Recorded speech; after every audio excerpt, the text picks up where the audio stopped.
Welcome everyone to another edition of Hardcore Wrestling Rants. I am your hardcore host, Rick Head, and I'm joined by the hardcore crew. First, let me introduce from Lance Moss TV, he's the incomparable Lance Moss. Lance, what's going on? Not too much. If I drop out or y'all have trouble hearing me, we're having a little bit of tech issues over here. But I hope everything will go according to plan. Okay, and I believe Joseph Knight is over on a call. So No, I'm right here. I am. There he Yes, is. I'm here. I'm back. I had to get my coffee, everyone. So, welcome to Hardcore Wrestling Radio. We got a lot of shit to say and Lance can spew my email many times. I'm sure something would trigger me. Oh, absolutely. I got another cup of coffee here, and it's Joe at SkullJournalism.com. I haven't even said anything yet, but go ahead, Rick. All right. Well, let's get on with today's news, or at least the latest news of the week. As you know, reports are coming out that Ace Steel will be working with Impact Wrestling for Bound for Glory pay-per-view. PWI Insider is reporting that Steel has been hired as a producer. Now, there's speculation that CM Punk could show up for Bound for Glory. Punk has showed up backstage for Impact in the past, and everyone pretty much, granted him with open arms. So now, also during a recent interview, Billy Corgan apparently wants to sign CM Punk. So, Joe, let's first talk about Ace Steel getting a job with TNA. Well, you have to work for somewhere. Might as well go to the bottom of the barrel. I know that's not the NWA power right now, but might as well go to Impact. Here's the funny thing about Impact Wrestling. It started out as TNA, looked promising. Actually, we're going to be talking about the switching back and forth in a minute. But let me just make this quick then. Look at it like this. Ace Steel needed someplace to work, and I guess the best government benefits were over at Impact Wrestling, which is going to become TNA anyway. So he had to work somewhere. I guess some suckers took him. TNA was never great at making decisions, or Impact, or what the fuck they call themselves nowadays. Yeah, we will get to that in a brief second. Lance, your thoughts about Ace Steel's working for TNA or Impact, and do you think Punk is going to follow along? Well, Ace Steel, like Joe said, he got bills, and I'm guessing they pay better than working at McDonald's. Maybe not by much, but they probably pay better than working at McDonald's. That's true. Now, you know what, Joe, we quickly talked about Punk going possibly, or at least Billy Corgan wanting to sign CM Punk. So he didn't really, he said on during a podcast, and he made it very vocal that he would love to sign CM Punk. Would that be the right thing to do? Buyer's warning. Do not get CM Punk. Here's the thing. AEW thought the same thing. They thought that it was great to have Punk.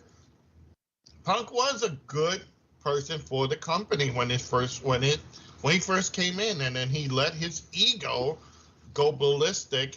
And this is just going to repeat constantly over and over because Phil has that humongous ego that he has to. And then if he's going to work with Ace Steel, whichever company takes him, if he's in Impact, he's going to work with Ace Steel, man, or they're going to run shot at those people, and they're going to make him worse than any other version of the company there is. And over at the YouTube chat room, and again, folks, you can look for us on YouTube at Hardcore Wrestling Rants. We have Terry 3Gs, Rick. He's there. He says, evening to all. Word is, in fact, that he has been working with Impact for a while. Yes, he's referring to Ace Steel.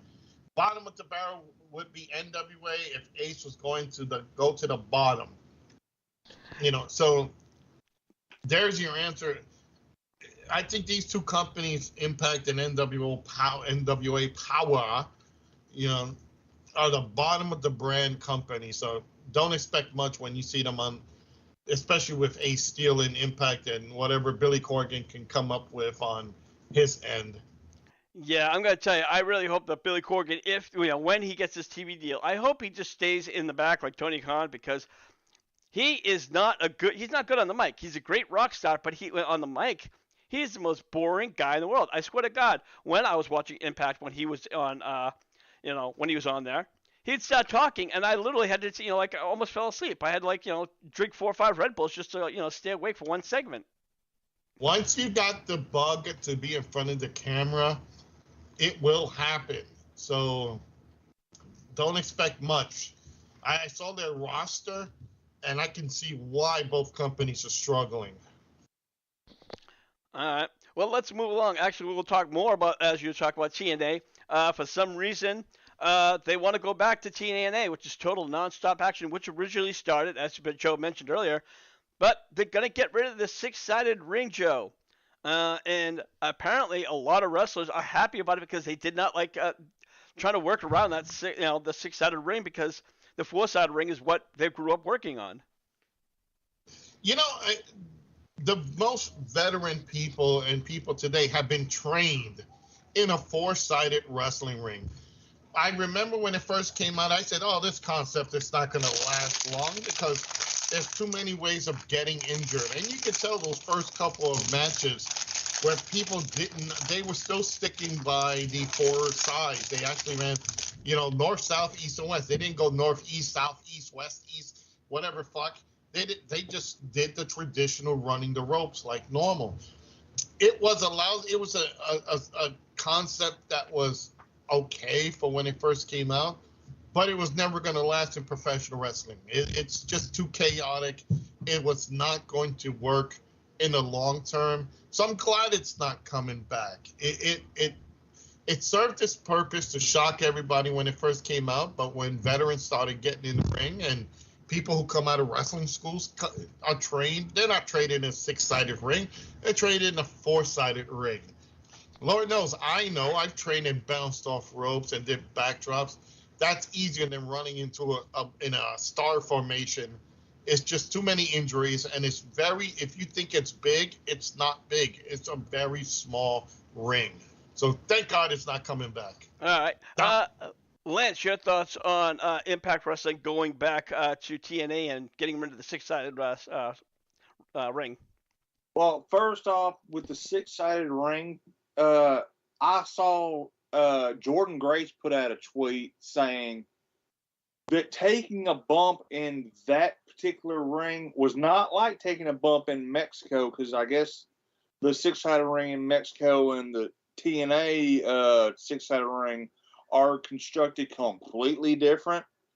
The one in TNA is basically like taking a backdrop in a boxing ring with not a damn bit of give.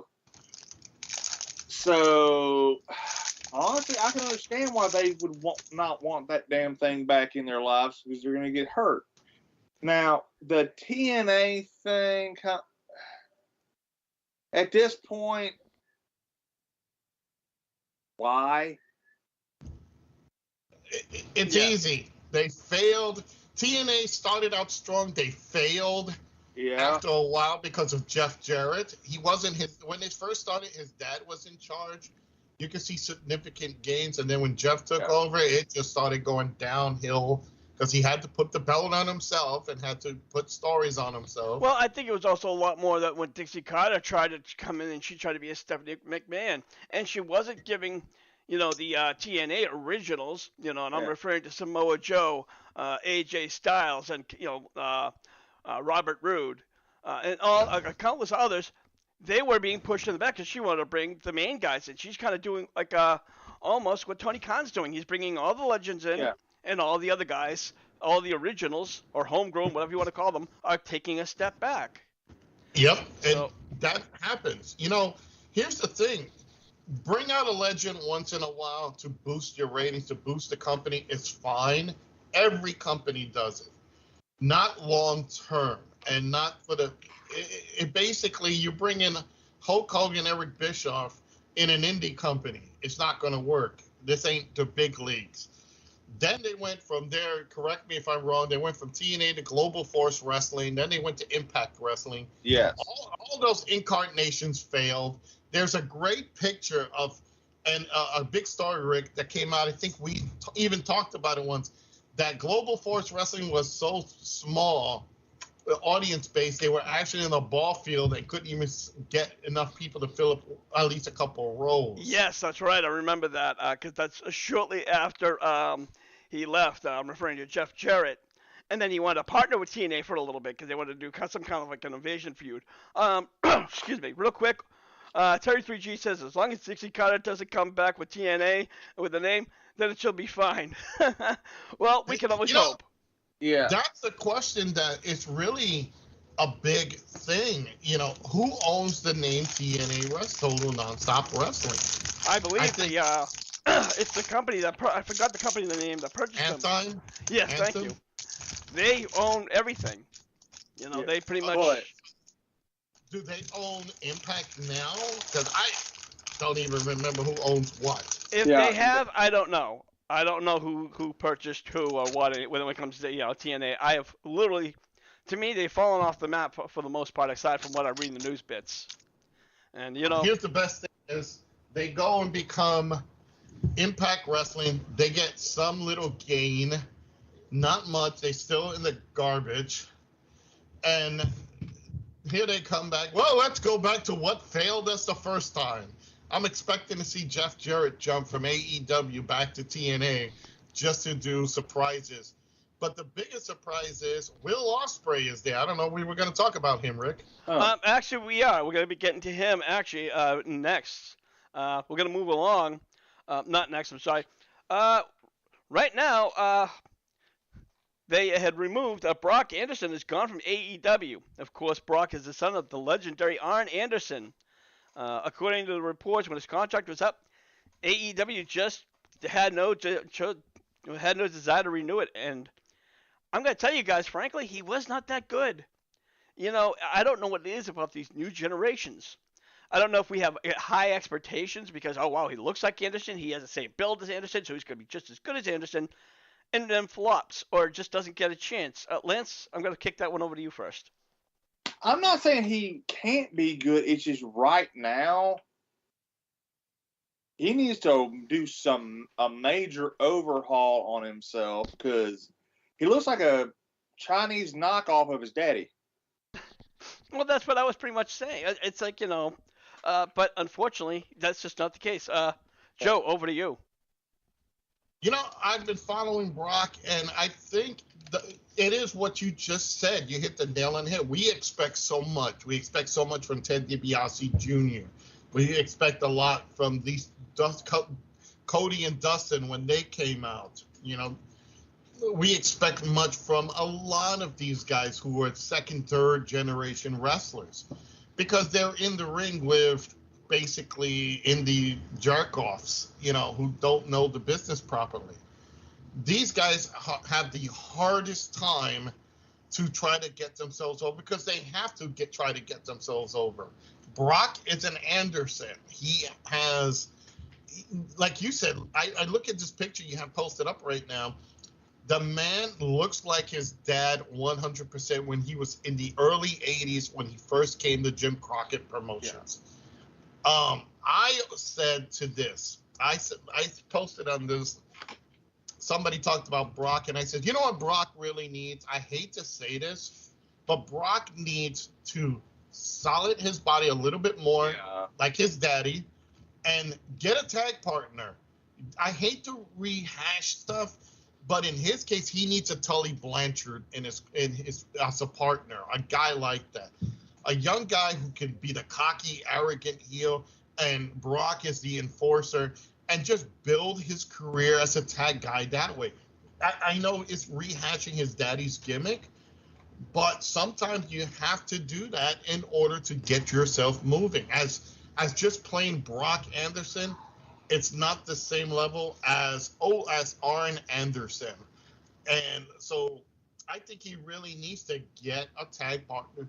Go to the NWA Power, where I know it's not the same NWA from Jim Crockett Promotions era, but can you imagine Brock going back there, going with a partner and being, I don't know, the Minnesota Wrecking Crew, or being a new type of, not a horseman, but a tag team similar to that with a Tully Blanchard guy, and getting in there and being part of a tag team, strong tag team, develop his skills.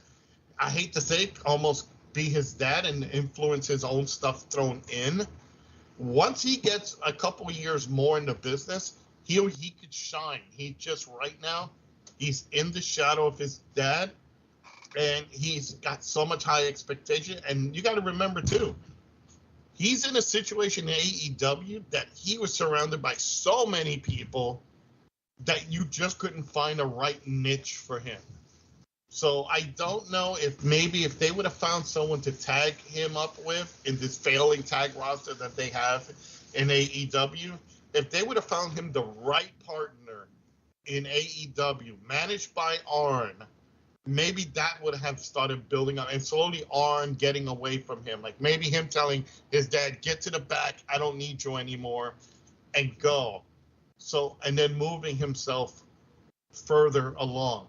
He has the tools, he has the look, he just needs that one break. Well, I think I'm going to kick a couple comments over from Reverend Jake Slater, who just came in the room. Welcome, Jake. He said sometimes greatness skips a generation, and that's true as well. But yeah. I think a lot of things what you said, Joe, is that I think it's more that he's green. When he was over in dark and elevation, he wasn't bad. But like you said, when you pair him up to some of the top guys, he's getting it stomped on, and I think he should kind of get away from his father altogether. I do got a question. Was AEW his first company? That's a good question. I'm not aware of that. I'm not sure. If it wasn't, what he needs to do instead of finding a tag partner is run the indies, because he needs to get those damn reps in. That's an absolutely great, another good point. I think if he just works the indies for a few years, and maybe come back to AEW or another, like as Joe said, maybe NWA Power, and just work that for a little bit longer, or maybe even TNA. Here's something for you guys real quick. Yes, Rick, Brock Anderson started in AEW. He was trained by QT Marshall and Glacier in the Nightmare Factory. So he actually came out. Yeah. He came out, and this was his first shot in wrestling. Yeah, he needs to get those reps in because, all right, let's use another second-gen guy, Brian Pillman Jr. Before he came to AEW, he was running the indies, and look where he is now. Yeah. So, and Yankees are wrestling. Yeah, absolutely. Let's move along. There have been some scattered rumors that AEW could be losing their TV deal. Like WWE, AEW TV deals with TBS and TNT is up next year. So the rumor mill spinning out of control, saying that NASCAR is looking to get a deal with either TNT and Amazon. And a lot of people think with AEW's poor ratings that TNT might drop AEW. Lance, I know you're a big NASCAR guy, but I've also heard other people saying that NASCAR is in the shitter. So what's your thoughts? Well, okay. I'm a big Dale Earnhardt Jr. fan, and I really had it. They kind of lost me once he had to retire because of concussions. I've been watching odd race here and there, but yeah, the old gray mare, she ain't what she used to be. All right. Joe, over to you. Do you really think that TNT is going to get rid of AEW for NASCAR? No, you know what? I think they'll probably push it to a different time slot, and probably move it out of a good, probably a different. Depends on the night NASCAR is done. Yeah. I think they're not going to do that at this point because they need, TNT basically needs something to keep some ratings up. The only thing that would actually interfere with would be the collisions, because NASCAR either runs on Saturday or Sunday nights. Hell, Dynamite's on friggin' Wednesday night, and Rampage is on Friday. So the only thing that would really interfere with a few nights of the year is Collision. And you know what? I'm going to be frank real quick. I don't think Collision's doing that great of a job. Honestly, I think AEW Dynamite should go to do 3 hours and do a 1 hour on Rampage. Real quick, over in the chat room, Terry3G says it would be stupid for TNT to drop AEW for NASCAR. So that's his thought. Well, let's face it. You know what? Today, our sports world has not been doing well. There's so many controversies. The Bud Light stuff and everything. Boxing is trying to get a comeback. That's why they had that one goofball acting up, trying to get everybody to watch boxing again. The one who challenged Rey Mysterio. Oh God. Yeah. Oh, he got a contract though.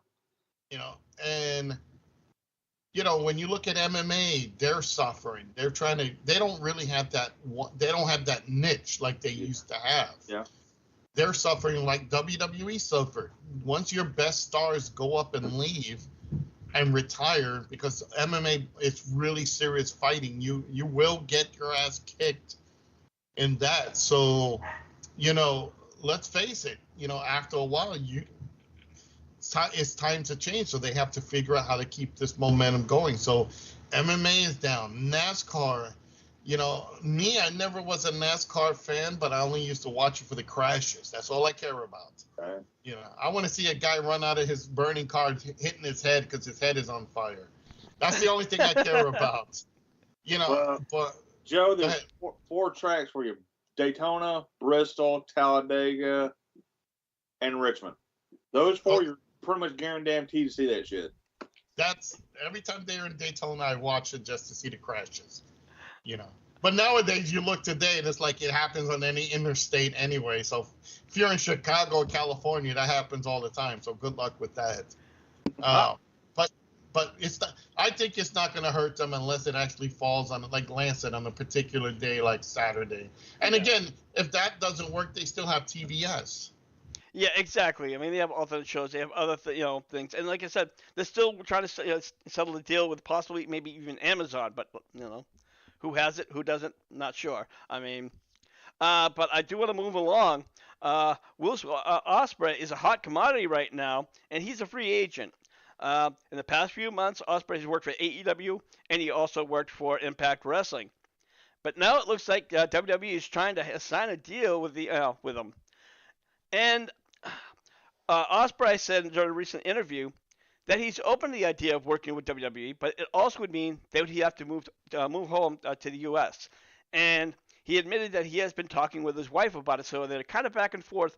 So Ospreay is open to working with WWE, but its question is he ready to move? Move to the U.S. Joe, I'm going to throw that one at you. Would Ospreay working for the WWE be a good idea? Oh, hell yeah. The money, if they offered him the money, definitely. Anytime, any worker who gets an opportunity to go to the WWE, even for 1 year, can now demand high money on the indie scene or in another company. So we already seen Will Ospreay in AEW. We've seen him in Impact. It's Impact TNA. It's if WWE is offering him money to come in, he'd be a fool not to take it. Take that 1 year, sign a 1 year deal just to see how well he does. Get himself some creative control so he doesn't be jobbed out or have to lose to Roman Reigns in 15 seconds. He needs to control his contract, stay for 1 year. After that year is up, see what goes on, and then move on if it's not working for him. But absolutely, Jade Cargill's a perfect example. She did her thing in AEW. Now she is in WWE, and she's going to make the most out of that because she knows when she leaves, she can demand top dollar when any place she goes to. So he's smart enough. If he's smart, he'll do it. All right. Lance, over to you. Now, I don't think if WWE signs him, I don't think it's going to be for 1 year. They're going to look for a multi-year deal.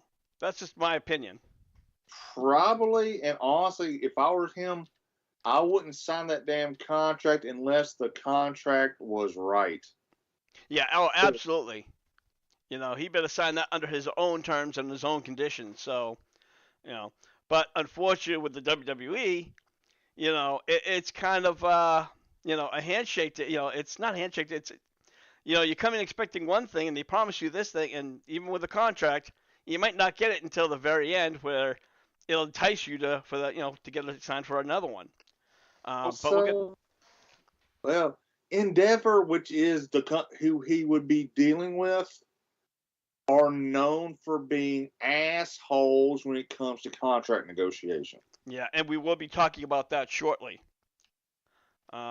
Sting made his announcement last week that he's retiring. And this could be more a question. He's going to be quite a retired Revolution. So I'm going to ask you, Lance, first question. Who should face him? Oh, the only thing I've been thinking of this a lot, but only person I can think of that would probably his protege, Darby. Yeah, I read a couple articles, and a lot of people don't see him facing Darby facing him. But all right, now let me ask you another. There's a two-part question: should he win or lose? Okay, Sting's old school, and well, old school does what old school does. Just go out on his back. All right, very good. Joe, over to you. Your thoughts? At least he realizes his time has come. If he's not pulling a Ric Flair where he stays, a long time doing, constantly wrestling just to make a paycheck. Sting is going out healthy in a way, and if he had to face Darby Allin or at least team up with Darby Allin one big time, get a big win and then move on. Either way, him pushing Darby will be a big factor. I think some words of wisdom would be to Darby, put on some fucking weight, you little string bean. Grow some muscle. How the hell are you supposed to carry on my legacy if you look like that kid who just fucking is hanging out in the corner playing with a skateboard? No, fucking get some weight, put some muscle on. And the rest is perfect. He knows how to wrestle. The kid knows how to wrestle. Cut back on taking too high risk shit, and then go in there and, do your best. Because he is, in a sense, Sting took this kid under his wing. So if they had to wrestle each other, I know Sting will give him the due. I think it will just be in the locker room like, okay, no, I'm not going over, Sting. You go over. Oh, no, I'm not going to. I'm going to push you. I think it's that much respect between both guys that they want to put each other over because of that mutual respect. So who knows? They probably go out all out in a good match and just end in a draw. But honestly, I think in this case, I think Sting would probably do the I wouldn't say the job, but he would take the loss for Darby just to get him over. Yeah. Now, Terry 3G said, it's hard to say either someone on the AEW roster or from another promotion. And he said, with that said, everyone who's had no longer with the company is good enough to shape, to possibly match, match Sting, maybe Stone Cold or Undertaker. I don't see that happening. If they want to go down that road, the only dream match or person they can fight, I can see one of two people. And that would either be Bryan Danielson, and I'm not sure if he's going to be around by then, or if it would be Adam Edge Copeland. I could see that be another possibility because these are two people who've never wrestled Sting one-on-one. I wouldn't see Copeland at this time. It would be a dream match because it would be like Edge versus Sting, but who knows? Yeah. I mean, other people have said, like, in comments, I've read Ricky Starks, and I'm like, Ricky Starks? I'm like, okay. I'm like, that's, I mean, it would definitely be a push if he'd win. But I definitely think, regardless who Sting faces, I do think, as Lance said, he should go out on his back. Yeah. Something got brought up I wanted to say is not going to fucking happen. Because of how long Taker was with WWE and his condition, Sting Taker for Sting's last match ain't gonna happen. Yeah, I fully agree with you. And I also, when it comes to Stone Cold and Taker, they're just also dedicated to Vince and they're dedicated to the WWE. They are company Yeah, guys. Although then I can say I never thought I'd ever see, Edge or Adam Copeland sign with the AEW. that's true. So I guess anything can happen in wrestling. Yeah, but when you look at the above names you mentioned, Undertaker, Stone Cold, Undertaker's been so well treated by Vince and company. It depends on how well his relationship is with Triple H, but I don't never see him leaving. I think he's set where he's at, and he's made enough money to stay there. And the same with Stone Cold. Stone Cold made his money with Vince. He knows that's the company for him, and you know, never say never, but I think those two guys will be a complete never on their point. And I have to agree with you on that one, Joe. Moving along, summer contracts with the WWE are coming up next year. And now that WWE is owned by TKO, the contracts will be dealt differently. This is according to Fightful Select. There won't be any contract extensions like they had in the past. WWE had their own way of dealing with contracts, working out, but now, before any contract is signed, TKO is going to have their first shot. So they're going to be the first ones to sit down and say, okay, you know what, yeah, we're going to take you, or no, you're going to get, we don't want you. There's been a lot of rumors about Drew McIntyre not being happy in the company, but again, you got to take that with a grain of salt. He's not re-signed any extensions, and I guess this would be a perfect explanation for it. So, Joe, TKO again now is taking more control of the WWE, especially now with contracts. I think they're, and this is a smart deal. They want to evaluate everybody's talent. Remember, when they got this company right now, they're trying to make something out of it. Some of them think this is still like the MMA, like UFC. And they have to still evaluate all their fighters. So in this case, they're evaluating everybody's worth and see where this goes. So, and this is a good thing because you don't want like a Triple H always constantly in charge, constantly pushing Roman Reigns or somebody else. You want to see how loyal these people are. You want to see what their mindset is. This is a point where this is no longer you're going to feel comfortable being here. You're going to have to prove yourself. You're going to have to get out of your comfort zone and make it look good. I think in this case with McIntyre and a couple, because there's others too. There's not just McIntyre. There's many others who haven't had their contract updated. They're probably going to wait it out. And I'm talking about TKO. They're probably going to wait it out, hit them with an offer and says, okay, this is what we can do for you. What can you do for us? Boom. And then go from there. Again, I don't see any of these guys jumping over to AEW. I think the wrestlers who are there already in AEW won't tolerate any more former WWE people because the more WWE people come in, the more the spotlight they lose. And the roster is going to get so huge that they're going to be the WCW, where not everybody's going to get a spot. In fact, people that were like Sonny Kiss, Will Ospreay, a couple others jumped to NWA Power, or what was the Impact? They went to Impact. So I wouldn't be surprised that because of not being able to be booked in AEW. So I think they're just playing along with the contracts, waiting to see who is going to cause them the most grief and most headaches. And then just once they feel out who they want to keep, they'll just sign them. McIntyre, he's good enough that he's still got a great bunch of years left in him. Again, this is the problem is they just don't have enough people to do enough storylines to push him in that direction. I don't want to see him in Sheamus again. I don't want to see him in Roman Reigns. I don't want to see him against, 50 the same people he's fighting for. I want to see different stories with this guy because Drew McIntyre has improved greatly since he left WWE and came back. I think they just need to feel him out again. The new owners need to feel him out again. All right, over in the chat room, Terry3G said, "Here's the thing. Now they can be more picky about people's injuries impacting their performance, and more so if someone is injured to the point where they could, they could have life-altering one. They will not be, be able to give them a high offer on cash or lose long-term contracts, and that's a very good point. When wrestlers are out, at least WWE before when Vince owned it, if you're on an injury, you're getting paid.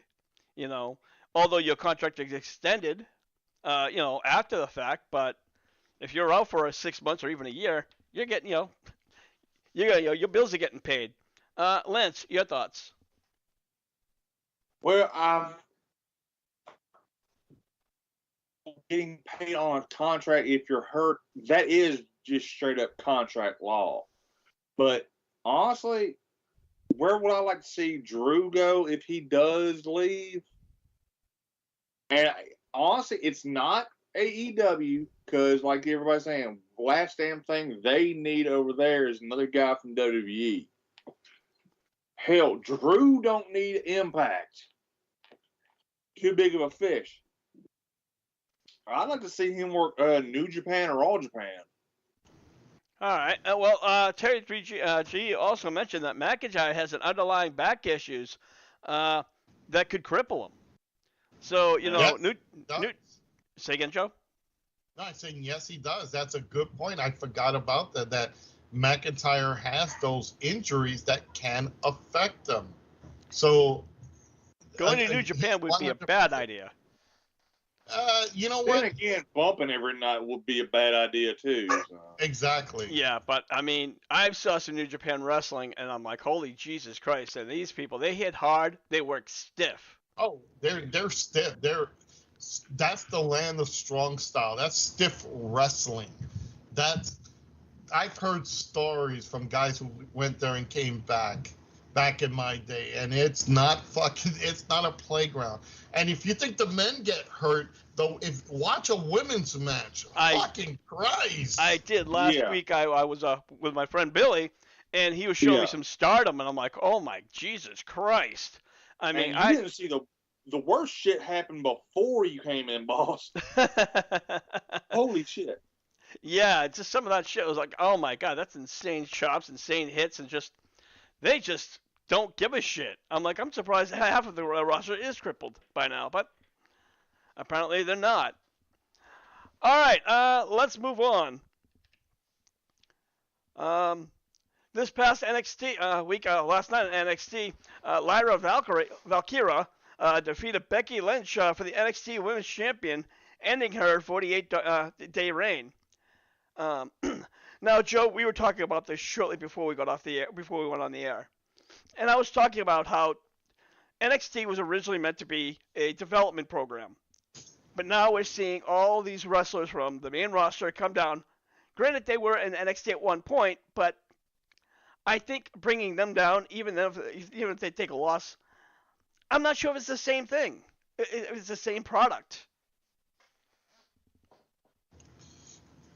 Okay. You were asking me that question. I'm sorry. Yes. Cut out for me.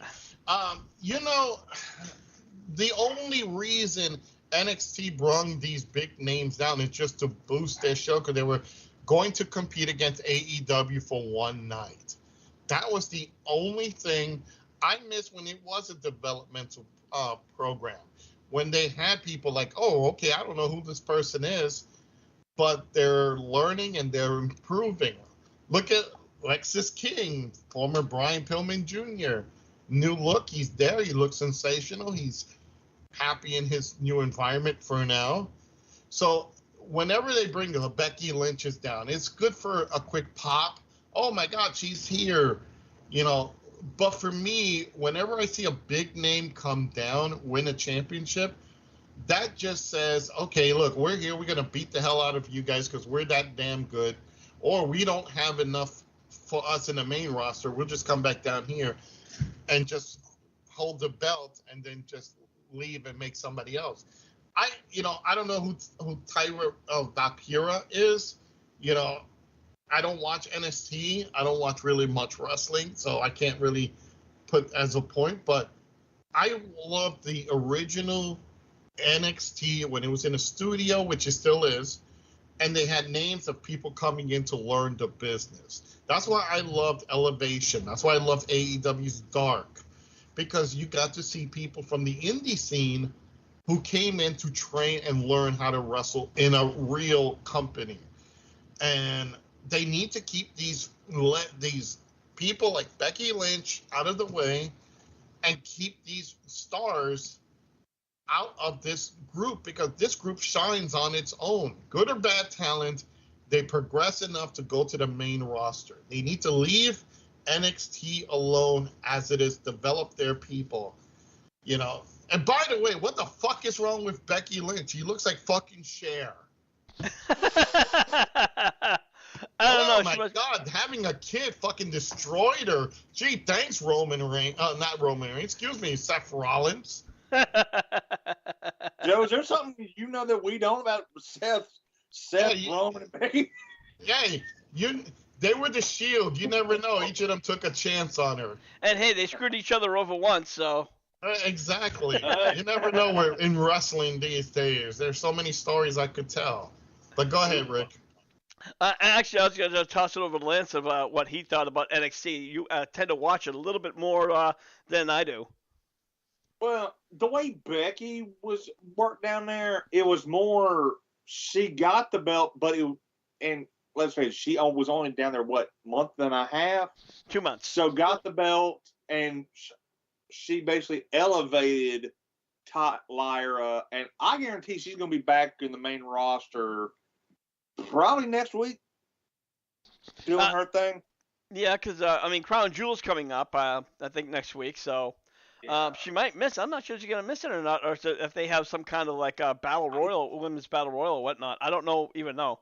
I'm going to I got to say something real quick about that Crown Jewel. Yeah. Do you think they'll actually have that going with the war going on in Israel and, in the Gaza district? I don't think they really want to take the chance of sending a group of Americans to Saudi Arabia right now, where the Saudis are even having issues of who they're going to support right now. So that might be not a bright idea to do. So you never know how this is going to work out. So who might go over there? And I don't know if they actually would take a chance to send the women up there. So then again, who knows? It will be the first time something like this has happened right before a Saudi. Remember a couple of years back, you were cracking jokes that, somebody's going to be in there blowing up or something. I'm sorry, say that again. You were up in there going, somebody's going to be blowing the place up or something, like a few years back. Wouldn't be the first time that they had an incident like this. That was different because it was a little small terrorist activity. This is a full-blown war. So right now there's so much shit flying around that we don't know actually what is happening. All we know is, Palestinians, or should say terrorists, because not all Palestinians are bad. Palestinians attacked Israel. They did horrible things. And now you never know what is going to happen here. It's a situation where I would be, if I was the WWE, be very careful how to, transcend this. So over at the chat room, he says, honorable note, the Zayn and McIntyre match on Raw Monday was an excellent match. Yeah. There you go. There's a direction for both those guys. So I don't know, Rick. I don't know about Saudi Arabia tour right now. Yeah, well, it's scheduled to be next week.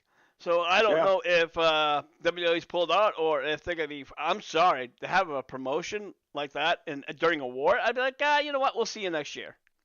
Well, there's also going to be a rather large-scale or high-publicity boxing match over there this weekend. I think it's Tyson Fury versus somebody. Tyson Fury? Yeah. Don't know about that one. It's the world champion in boxing. So Oh, so I guess he just needed the money, so he's just gonna lose. Fuck it. If the price is right, put me in a fucking boxing match, and I'll go down the first round. Hell yeah. I'll actually take a dive. It's like, wait, I haven't hit yet. It's okay. I'm just down. I just need the cash.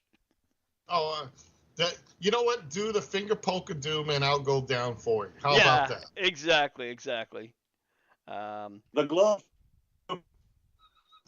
You're breaking up, Lance. Lance? I think you meant to say the glove punch of doom, but one last bit of news. Actually, you know that Scotty Too Hottie signed with AEW, and I got read 2 articles. He's either a coach or a producer. I'm not sure, Joe, if he's both. You know, I think he's a producer right now, because he was doing a little bit of that in WWE. As a coach, I wouldn't. That's still good too, So I think guys like him, it's good where they're at. I think what AEW really needs is those coaches. Make a wrestling school. People can disagree with me all they want. WCW had the right idea when they made the power plant. They had hard training sessions. They did that, just like the Nightmare Factory. They need to really take these young people who come off the indies and teach them wrestling. For God's sake, fucking teach them the psychology, how to not kill themselves, and not to go 20 minutes of flip-flops. I think it's a good thing when they can bring a person in who's been a veteran of this industry and learn the business. Scotty Too Hottie, yeah, you know what? Him and Grandmaster Sexy, may he rest in peace. They were a great team. I think they can benefit from his tag team experience. So this is a good deal for him to come in and get an opportunity, whether it be coach or producer. Maybe he's doing both. Who knows? But I think it's a good thing for him. I think that's the best place for these guys like Edge, or Adam Copeland.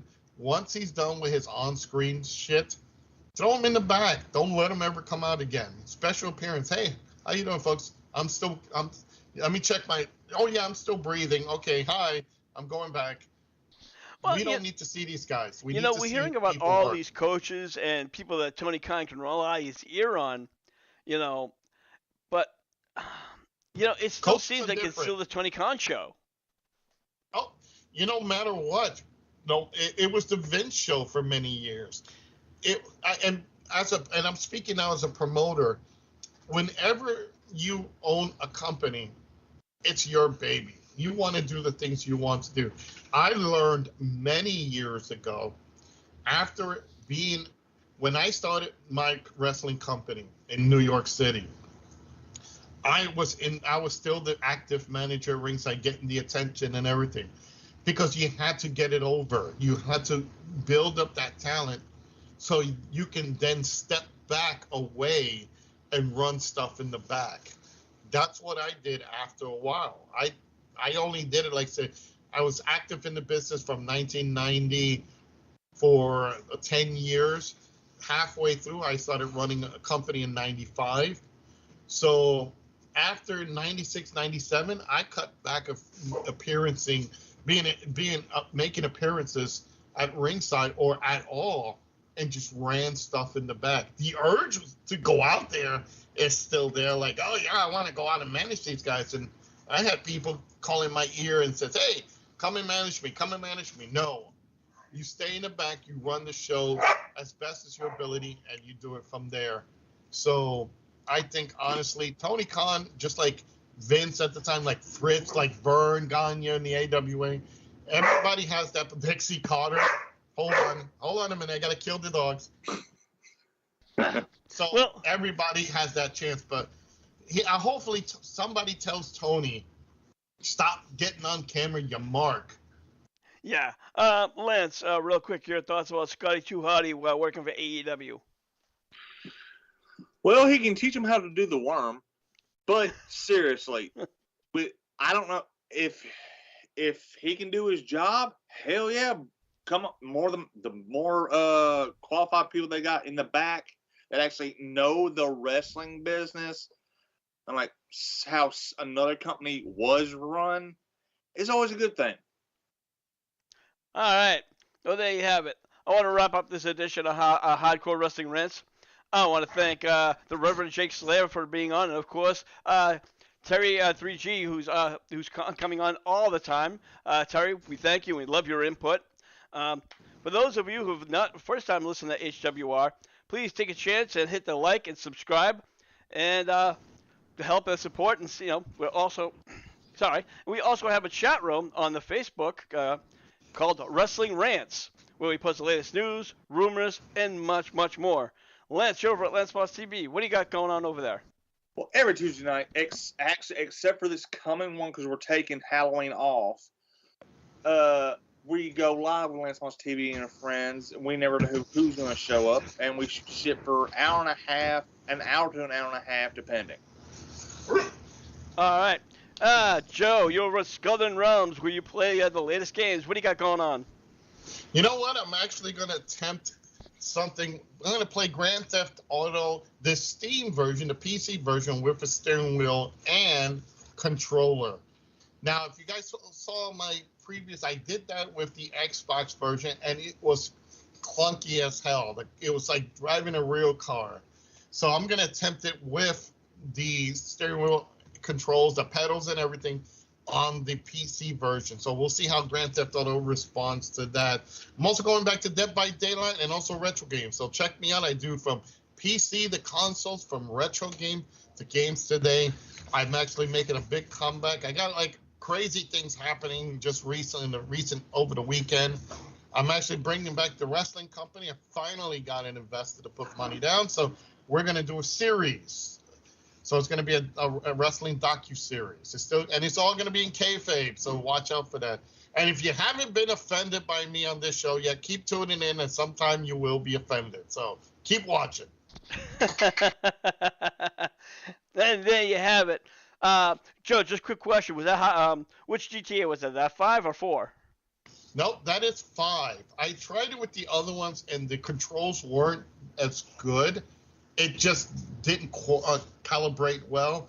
When I used, because it's a multi steering wheel, so it works on Xbox, PlayStations, and PC. Yeah. And it mimics everything. It mimics the hard shifting and everything if you're in a chase. So I tried it on the PC, on the Xbox version, and it was hard to drive. I mean, the cars were skid. You couldn't turn it properly.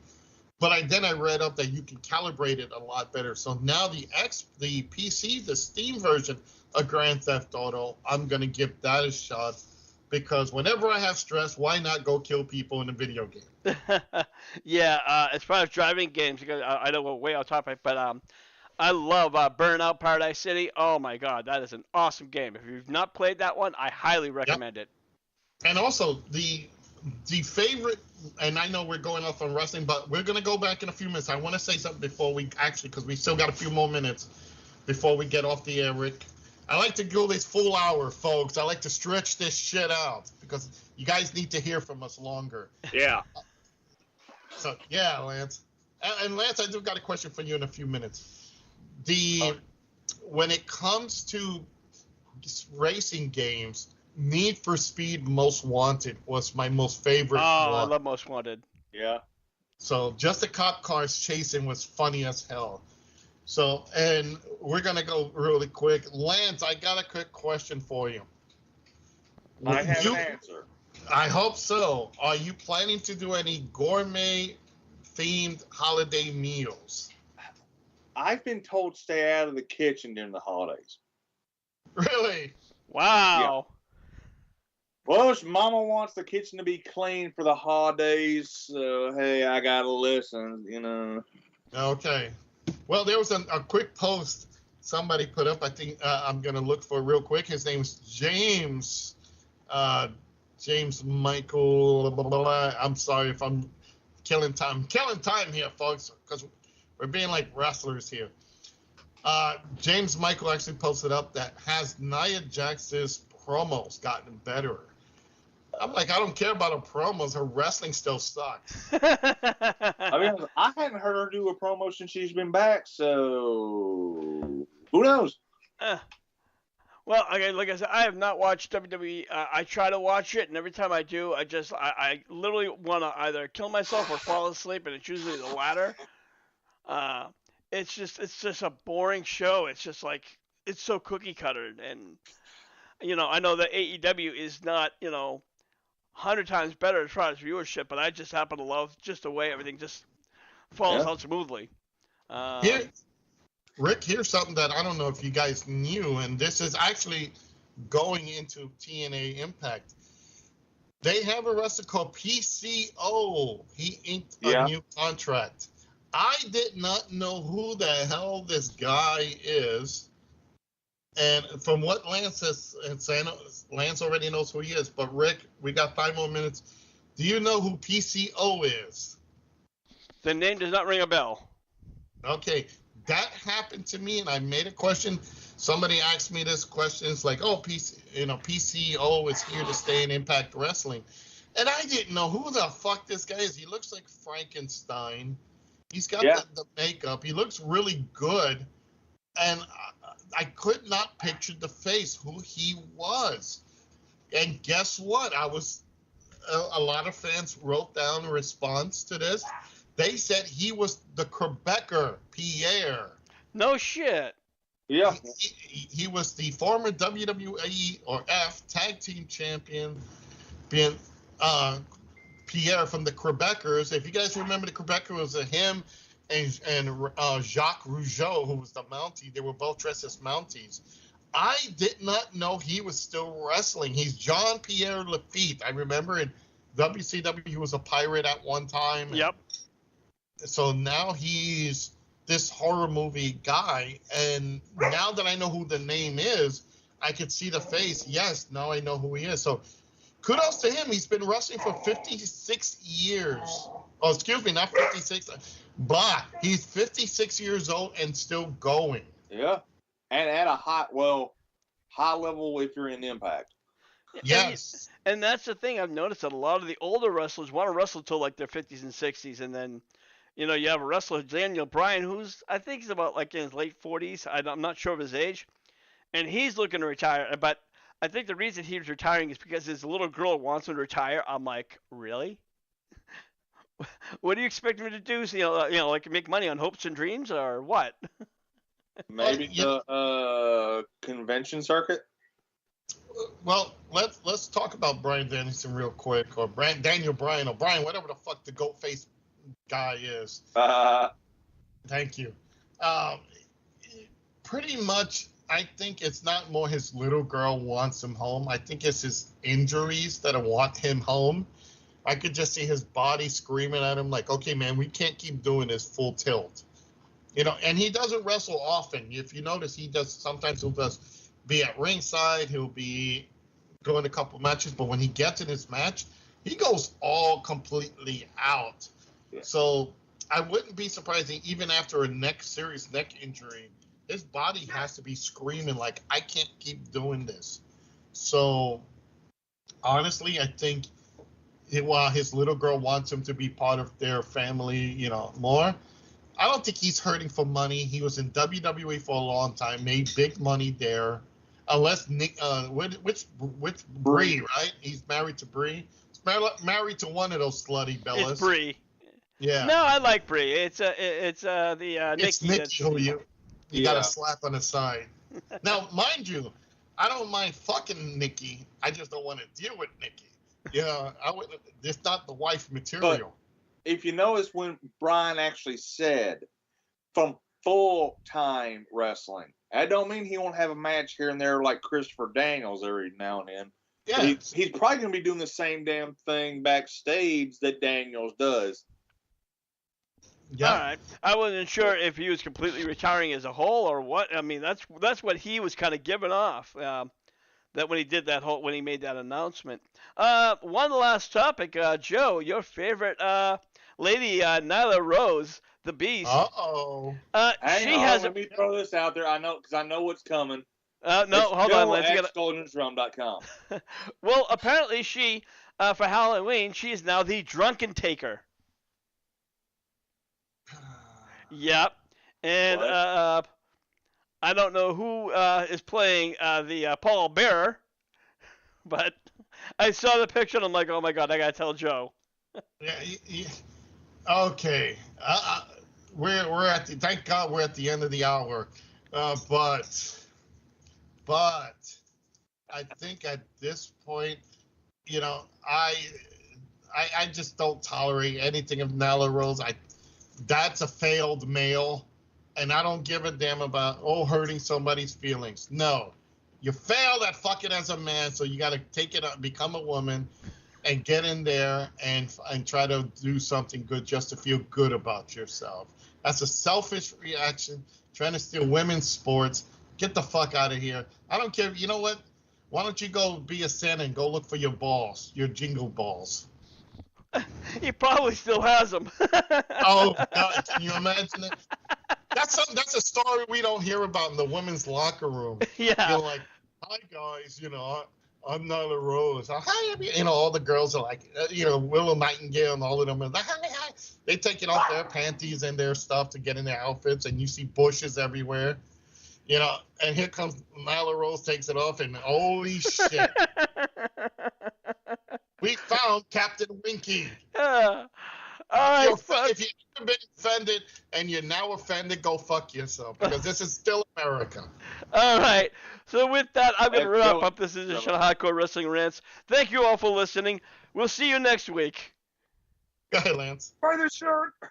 I was going to let you do the email, but go ahead, do the email. It's Joe@goldensdrum.com. Thank you.